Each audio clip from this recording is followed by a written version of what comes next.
Saudara, kita mempelajari secara berurutan. Saudara, kita sudah belajar bagaimana Tuhan mengingatkan kita untuk bukan hanya sekedar kita rajin, kita mungkin melakukan aktivitas tanpa spirit, tanpa roh, tanpa kasih.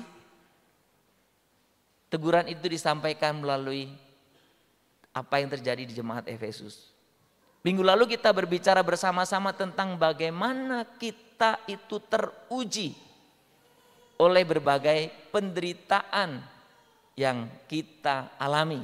Dan hari ini kita akan bersama-sama belajar apa yang kita akan belajar dari teguran Allah kepada jemaat di Pergamus.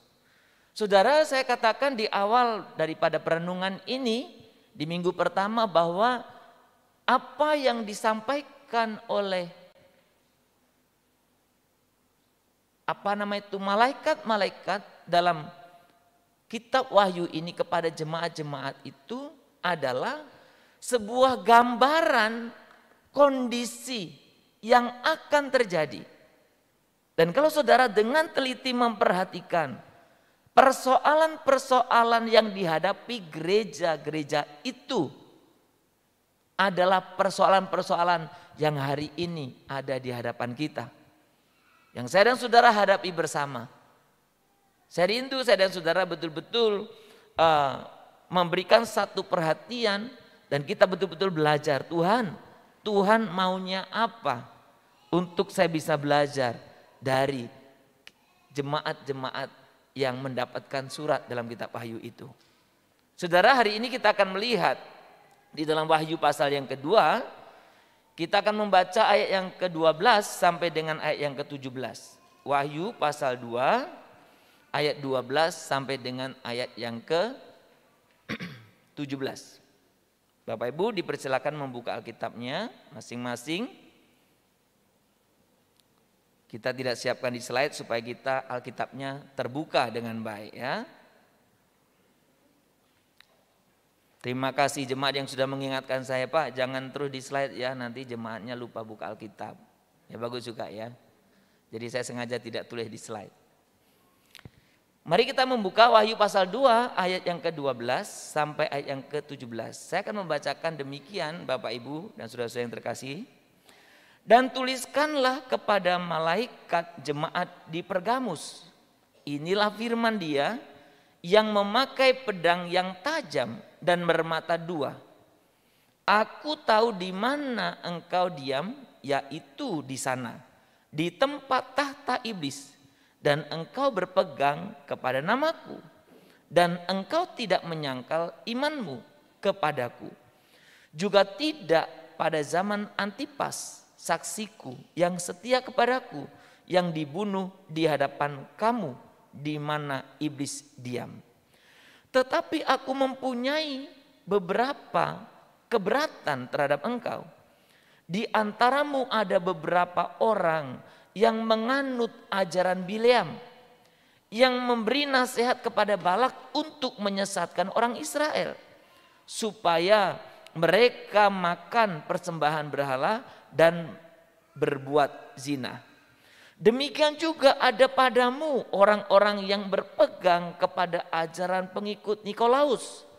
Sebab itu bertobatlah, jika tidak demikian aku akan segera datang kepadamu.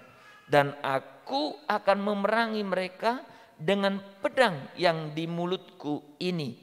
Siapa bertelinga hendaklah ia mendengarkan apa yang dikatakan Roh kepada jemaat-jemaat.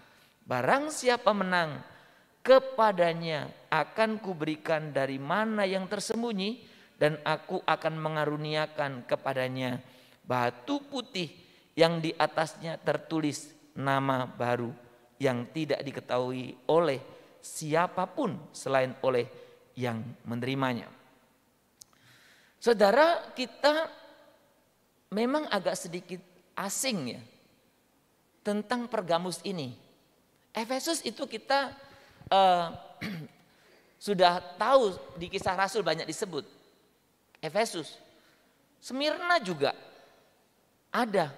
Tapi Pergamus ini relatif asing bagi kita sebetulnya. Dan memang di dalam Alkitab selain di Wahyu ini sepertinya nyaris jarang nggak muncul gitu ya, Pergamus.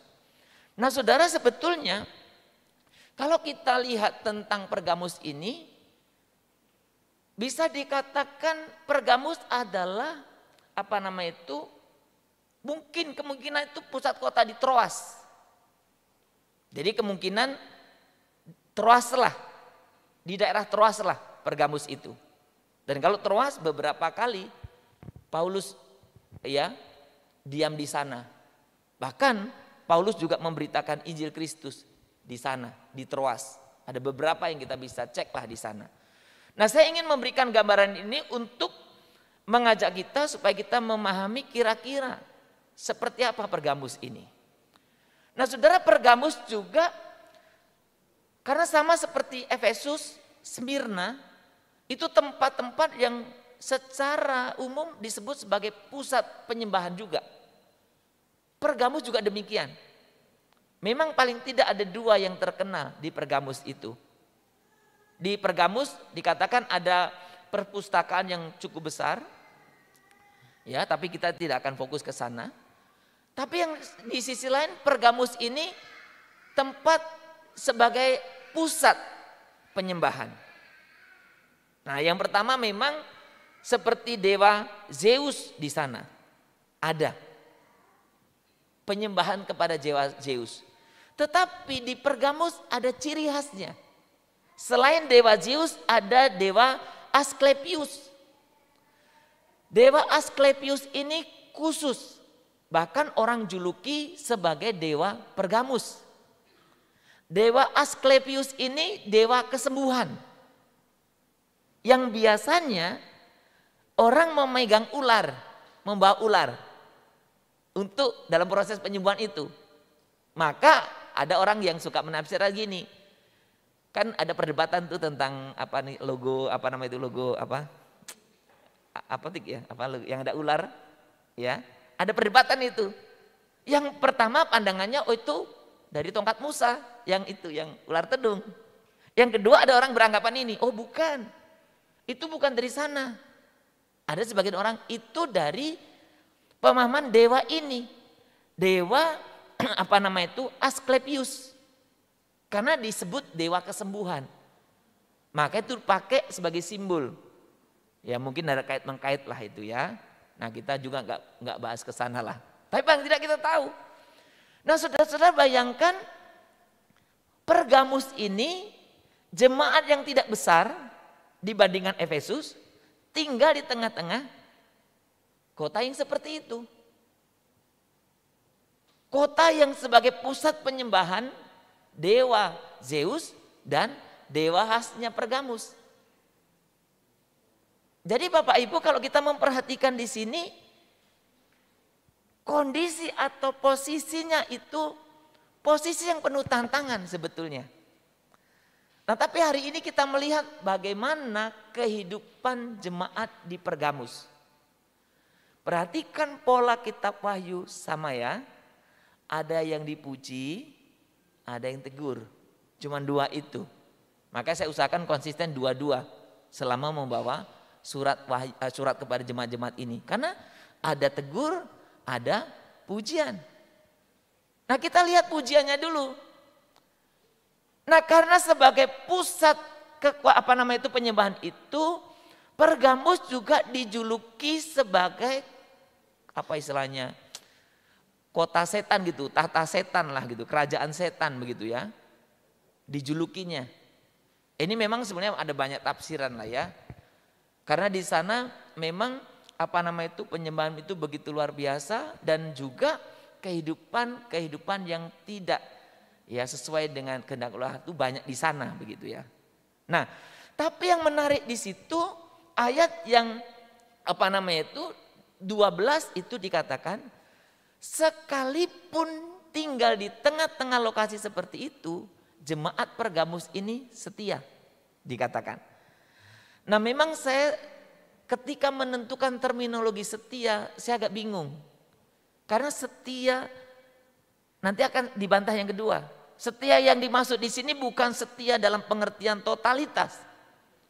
Setia di sini lebih menyoroti bagaimana orang-orang Pergamus tidak menyangkal imannya.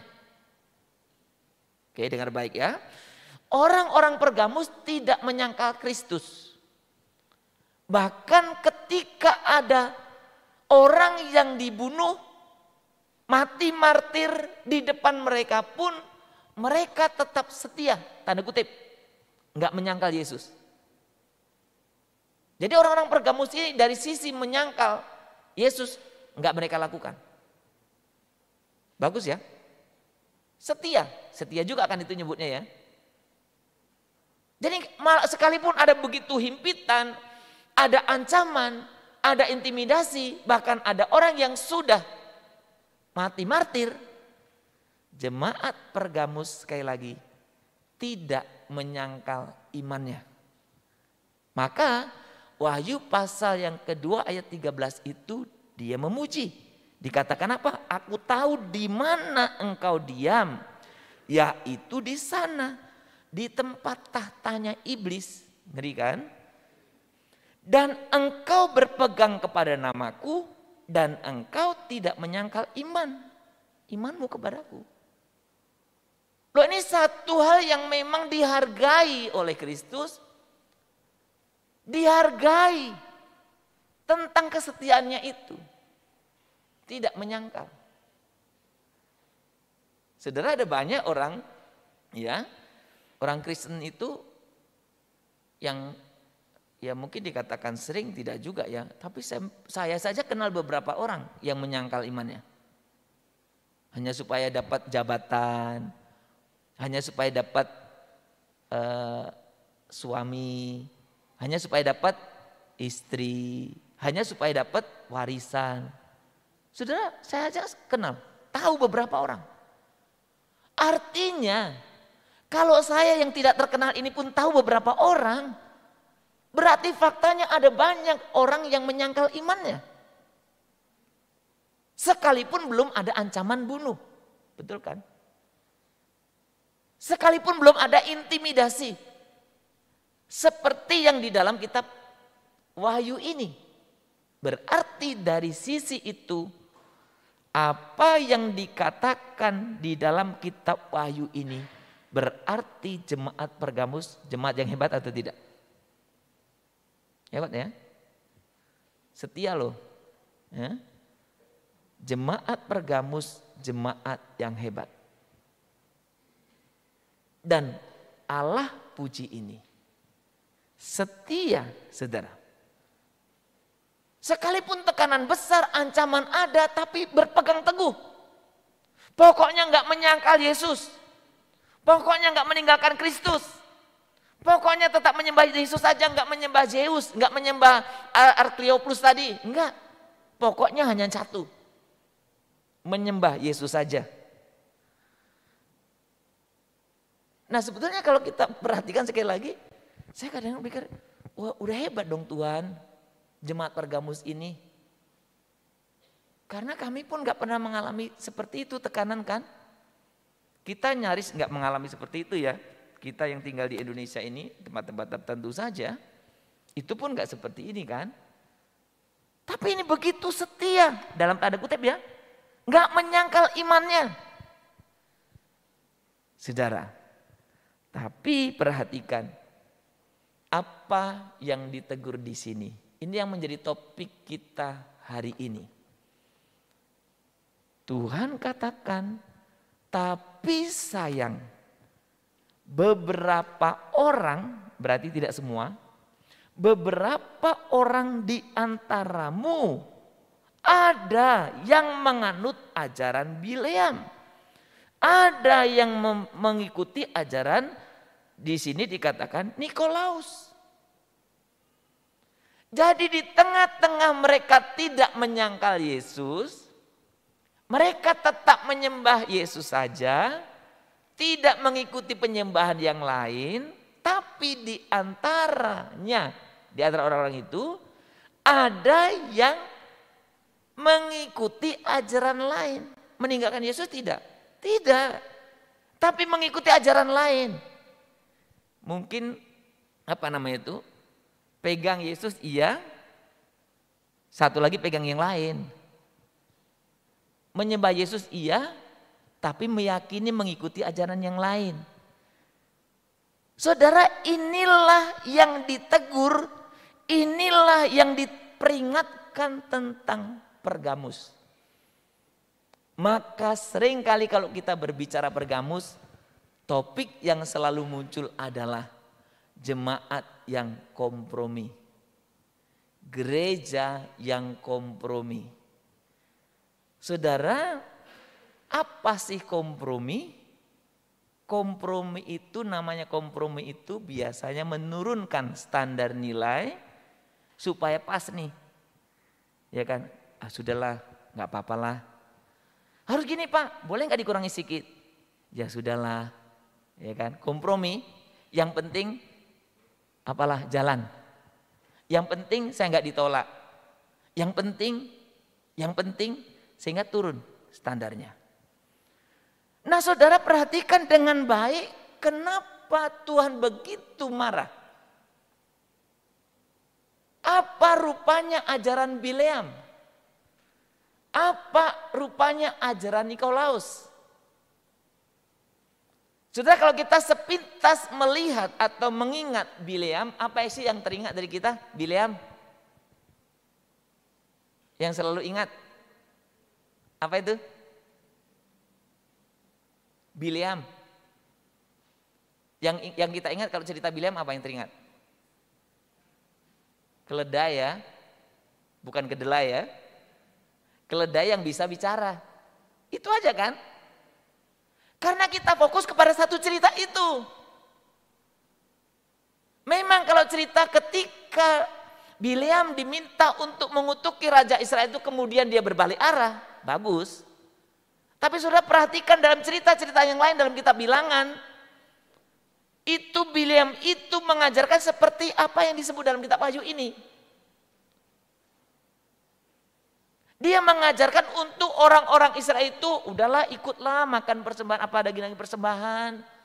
Dan termasuk tentang perzinahan. Intinya seperti itulah. Jadi membujuk orang Israel, membujuk orang percaya untuk gak apa-apalah kompromi.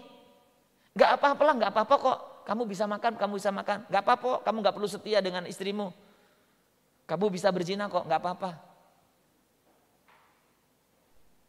Nah, tentang Nikolaus sendiri, ini memang kemungkinan dua hal yang berbeda, dua tokoh yang berbeda. Tetapi prinsipnya sama. Mengajarkan bahwa gak apa-apa, ikuti dunia ini. Saudara perhatikan baik. Poin yang saya ingin sampaikan. Pergamus tidak menyangkal Kristus. Pergamus tidak meninggalkan Kristus. Baik. Tetapi ketika engkau tidak meninggalkan ini tapi hidupmu tidak sepenuhnya untuk Kristus, itu jadi tidak baik. Saudara, makanya di sini kalau kita memperhatikan bagaimana orang-orang Pergamus, enggak semua ya, sebagiannya mengikuti ajakan berkompromi dengan apa? Dunia ini permisif sifatnya. Dengan apa? Dengan kebobrokan moral dunia ini. Saudara, dosa yang besar itu dimulai dari kompromi yang kecil. Betul kan?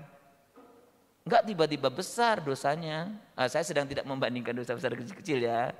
Ini karena banyak berpikir kan. Tapi sesuatu kebohongan pun yang besar dimulai dari kecil. Kompromimu yang kecil lama-lama akan membesar. Saya kadang memikirkan begini ya, memang tidak ada dimuat dalam Alkitab. Saya tidak tahu ketika Hawa menawarkan buah kepada Adam. Kalau yang dimuat kan bagaimana ular menawarkan buah, ya kan? Sudahlah nggak apa-apa, makan aja kan? Saya tidak tahu bagaimana ketika Hawa menawarkan kepada Adam. Atau mungkin Adam juga berpikir yang sama. Nggak apa-apa lah, cuma buah ini makan. Padahal perintahnya apa? Jangan. Tapi Hawa makan. Jangan, tapi Adam makan. Menurunkan nilai, nggak apa-apa, cincai aja, nggak apa-apa.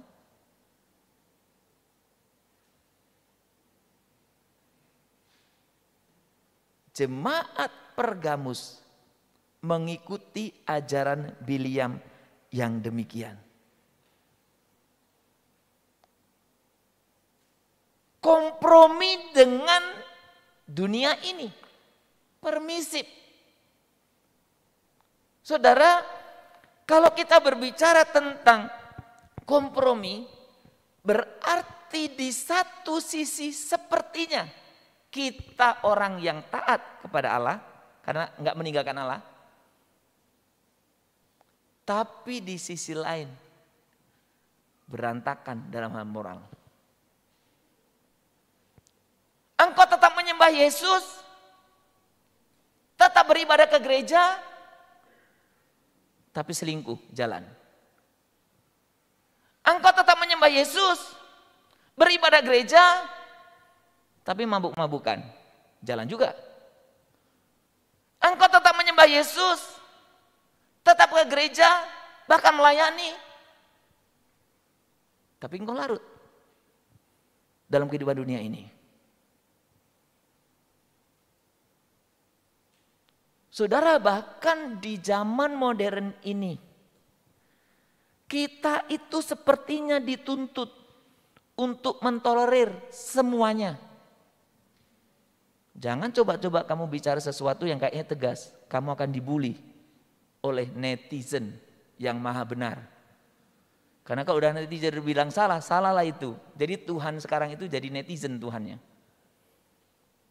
Yang menyangkut apakah yang namanya gender, termasuk menyangkut disorientasi tentang seks, menyangkut apa saja. Kamu dituntut seolah-olah harus setuju. Dan bangganya yang anehnya adalah ada banyak orang yang bangga seolah-olah kalau setuju itu jadi Kristen banget. Iya kan? Ya ini live misi memang. Tapi saya kira enggak apa-apa ya. Siapa yang suka demo menentang undang-undang pornografi? Yang menentang di antaranya orang percaya. Betul kan? Oh itu kan bebas. Kamu bebas kayak apa? Ya tentu ada poin-poin yang kita perlu perbaiki. Saudara-saudara, ada banyak orang yang main-main tentang kekudusan hidup. Apapun yang kau lakukan, yang saya lakukan, penyembahan bagaimanapun, tapi hidup kita nggak benar di hadapan Tuhan, kita moralnya jelek, mau bagaimana?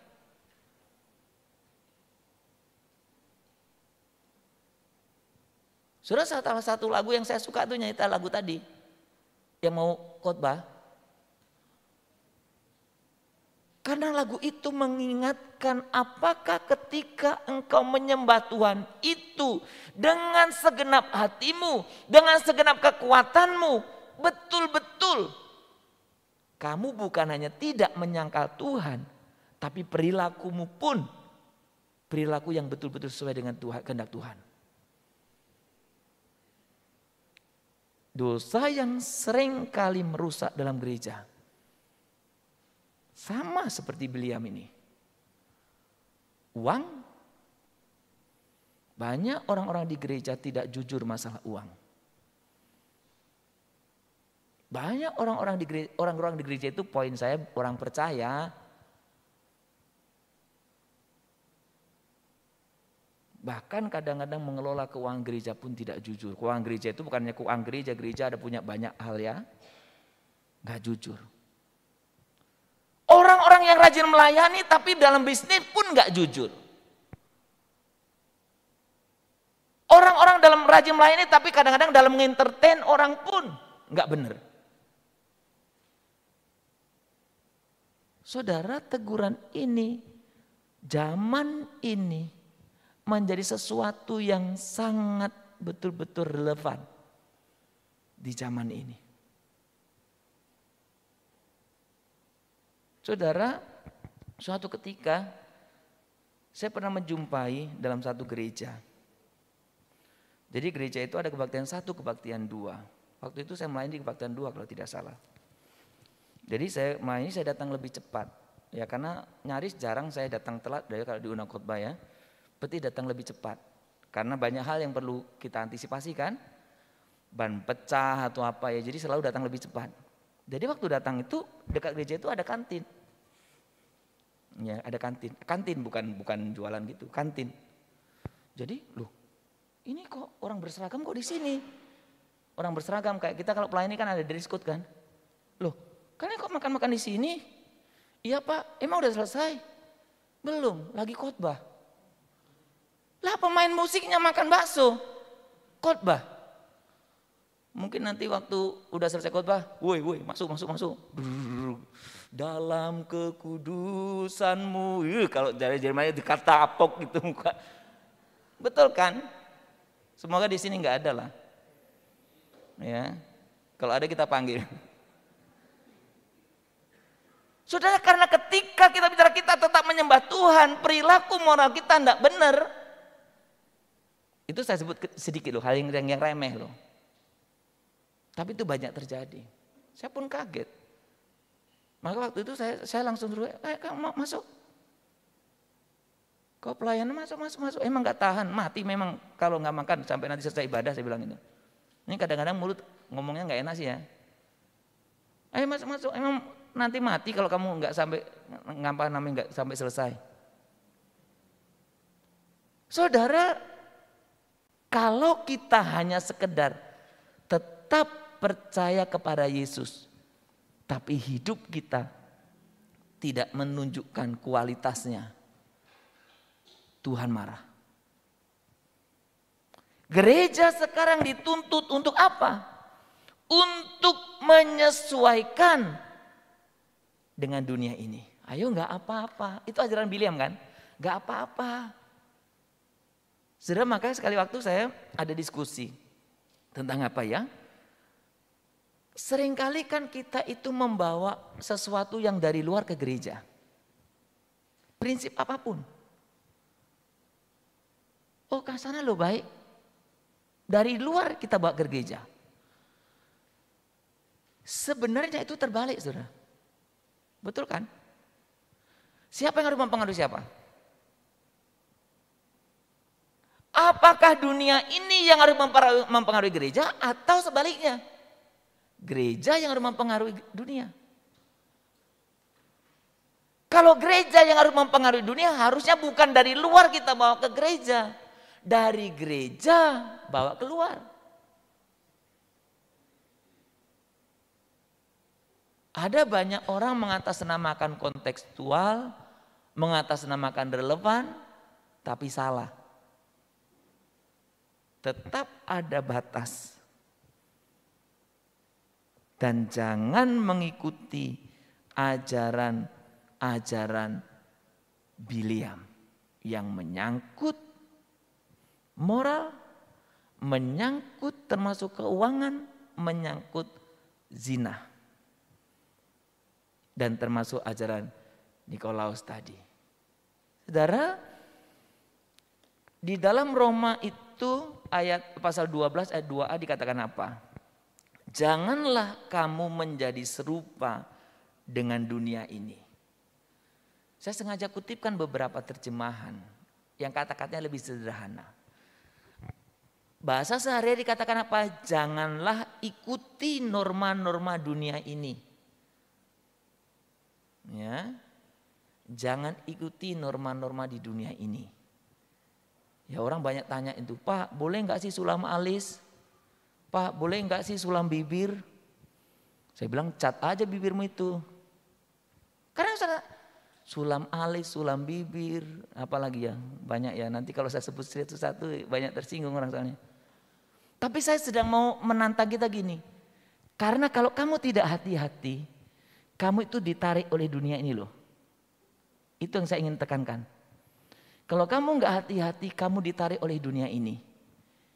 Kalau kamu sudah ditarik dunia ini, saya tetap percaya Yesus kok. Inilah Pergamus. Kompromi. Dalam terjemahan Silebar dikatakan ini, jangan hidup seperti orang-orang zaman sekarang. Orang-orang zaman sekarang hidupnya kayak apa? Jangan hidup seperti itu. Ya. Jangan ikut cara dunia. Saya sangat salut salah satu gereja itu nggak pernah mau pakai isi worship. Jadi saya tanya, kenapa nggak pakai isi worship? Pak, harganya mahal. Saya kan nggak ngerti model-model gitu kan. Saya punya lo flash disk, saya bilang kan. So hebat kan. Oh itu mah jiplakan Pak. Wah saya jadi malu ya. Itu kopian bukan resmi. Kalau resmi itu beli. Saya sangat salut. Karena yang ngomong ini pemuda saudara. Bukan tak berpendidikan. Profesinya sangat bagus. Tapi dia sangat ketat. Tidak boleh pakai yang tidak legal. Gimana kita? Yang penting murah Pak. Sekali waktu ada contoh yang sederhana. Kami mau adakan konser kecil. Ya. Konser kecil. Nah kami butuh karena hitungannya kami mau pakai list sound gitu butuh daya yang lebih besar. Daya gereja waktu itu kecil. Jadi saya usulkan untuk los. Kalau los itu paling nggak waktu itu bayar 3,5 juta sekitar gitulah bayarnya. Jadi salah satu peserta rapat bilang gini, Pak itu ngelos gampang kok Pak. Bagaimana? Gampang Pak, pokoknya aman serahkan. Ya itu mencuri lah Pak. Apa dibilangnya? Enggak Pak, itu enggak mencuri Pak. Itu menggunakan skill. Wah, saya berdebat cukup lama antara mencuri dan skill. Ya kan? Dan yang anehnya saudara, dalam perdebatan itu minimal yang ngomong ya, kalau yang diem kan nggak ngerti hatinya. Minimal yang ngomong itu nggak ada yang dukung saya. Pak kan memang keuangan kita tipis gini-gini, saya bergumul saudaraku. Saya tidak mau mengajari gereja mencuri, nggak mau. Bukan masalah takut ketangkap, enggak. Tuhan gimana caranya ya? Akhirnya saya putar. Oke, kita nggak usah jadi pakai sound system. Kita pakai main akustik aja semua. Jadi nggak perlu semua itu. Ya udahlah, mau skillmu gunakanlah untuk dirimu sendiri. Saudara hati-hati. Kita jangan tererir. Kita harus berbeda dengan dunia ini. Ya, harus berbeda, saudara. Saudara, ketika kita berbicara tentang jemaat Pergamus, kadang kita di gereja ini kan suka bilang gini, Pak, masa gereja nggak ada kasih sih? Betul ya? Kalau kita mau tegaskan, umpamanya ada orang pelanggaran, kita mau apa? Kita bilang apa? Gereja masa nggak ada kasih? Percuma gereja. Sudah perhatikan baik istilah ini. Kebenaran tanpa kasih itu namanya ya konfrontasi kan? Kebenaran tanpa kasih. Tapi sebaliknya, kasih tanpa kebenaran jadinya kompromi. Ya udahlah kasih. Saudara, ada beberapa keputusan yang saya bergumul sampai hari ini. Tuhan, apakah saya salah ya? Ada beberapa keputusan yang saya kadang tidak tenang dalam hidup saya. Kenapa? Karena ternyata sebenarnya hidup benar itu lebih gampang daripada gak benar. Hitam putih kan lebih gampang kan daripada abu-abu. Coba buat besok kompak dress code abu-abu. Lihatlah itu abu-abunya. Ada yang abu-abu gelap. Ya, yang benar hari inilah putih. Nah, putihnya sama semua. Enak. Buat seragam itu apa? Putih, hitam. Enak kan? Jadi dalam hidup salah benar itu lebih gampang. Ini salah, ini benar, selesai. Tapi kita seringkali tinggal di dalam apa? Zona abu-abu. Di grey area ini kita senang.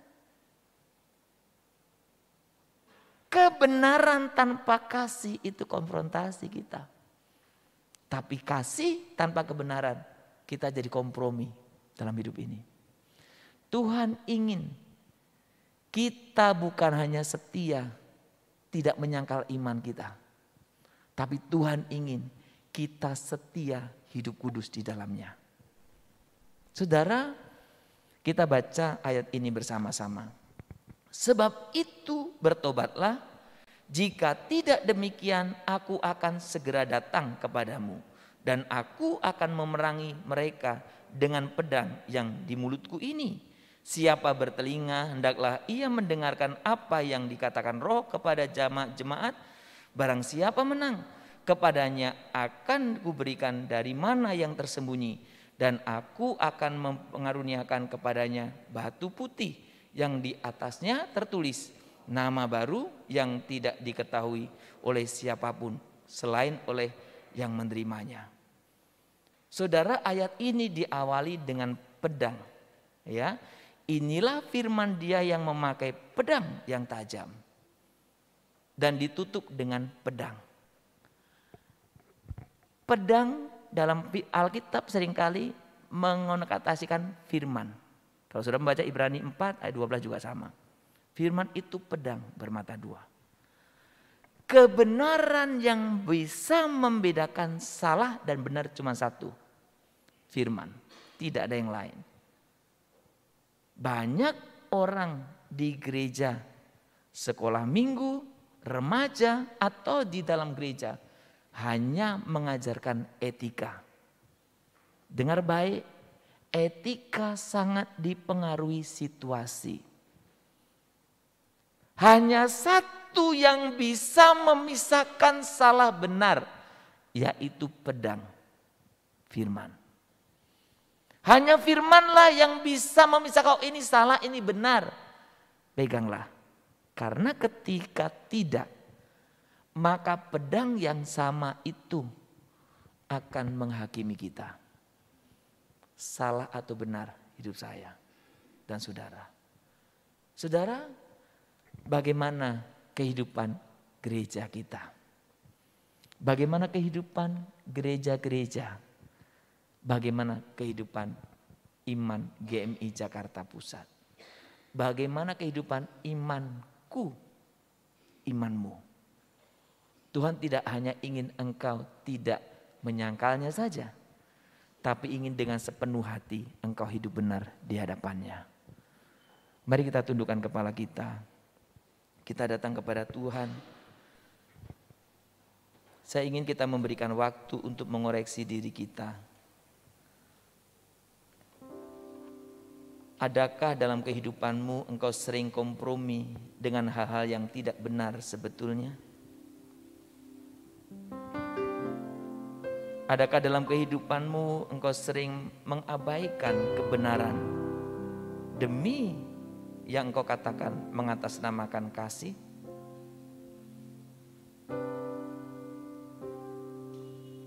Allah kita Allah yang benar, maka kasih yang ditunjukkan pun kasih yang benar.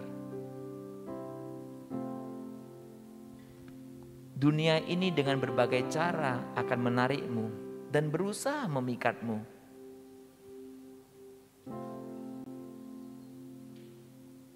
Tanpa engkau mengerti kebenaran firman, engkau susah membedakannya. Ini salah atau tidak.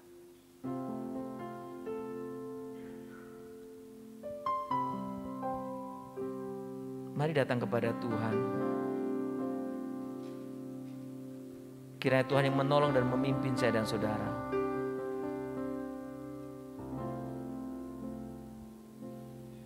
Untuk kita bisa betul-betul setia. Bukan hanya tidak meninggalkan Tuhan, tapi kita hidup sesuai dengan nilai-nilai kebenaran firman.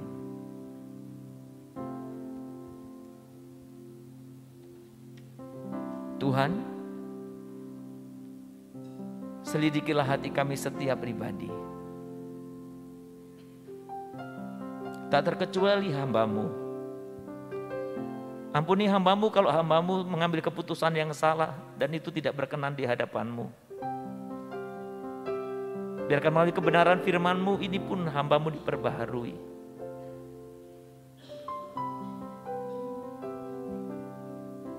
Ajari kami setiap pribadi juga melakukan yang sama. Untuk kami tidak kompromi dengan hal-hal yang tidak benar. Yang kadang-kadang dunia ini meledek kami mengatasnamakan kasih. Tuhan, ampuni kami. Dan biarkan firman-Mu pedang itu yang betul-betul membersihkan, mengoperasi hati kami, sehingga hati kami boleh menjadi hati yang benar, yang taat, yang tunduk, dan peka akan setiap kebenaran firman-Mu.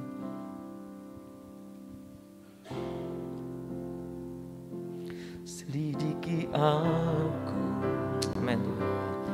Lihat hatiku, apakah ku sungguh mengasihi-Mu, Yesus, Kau yang Maha Tahu dan menilai hidupku, tak ada yang tersembunyi bagi. Katakan sekali lagi, selidiki aku. Selidiki aku, lihat hatiku, apakah ku sungguh mengasihi-Mu, Yesus, Kau yang Maha Tahu dan menilai hidupku, tak ada yang tersembunyi bagi-Mu. Telah kulihat kebaikan-Mu yang tak pernah habis di hidupku. Ku berjuang sampai akhirnya Kau dapati aku tetap setia. Kau dapati, Kau dapati aku tetap setia. Tuhan, ini doa kami. Kami sungguh rindu kehidupan kami benar-benar setia. Setia tidak menyangkal Engkau, setia taat akan setiap kebenaran firman-Mu. Kami rindu menjadi anak-anak-Mu, murid-murid-Mu yang berkenan. Dan kami ingin berfungsi. Karena siapakah kami? Kami adalah garam, kami adalah terang. Ketika garam itu tidak asin lagi, maka tidak berfungsi. Celakalah kami. Ketika terang itu tidak terang lagi, maka kami pun tidak berfungsi. Kami rindu menjadi anak-anak-Mu, menjadi murid Kristus yang sungguh hidup benar, tidak kompromi dengan dunia ini. Tuhan beri kepada kami kuasa, otoritas itu untuk kami boleh berani dan kami tahu mana yang salah, mana yang benar sesuai dengan kehendak Tuhan. Jangan biarkan kami tertipu, diintimidasi oleh dunia ini yang memang ingin mencelakakan kami. Tapi biarkan kami boleh tetap tegak berdiri dalam kebenaran-Mu. Di dalam nama Tuhan Yesus kami berdoa dan kami memohon kepada-Mu. Semua orang percaya katakan amin.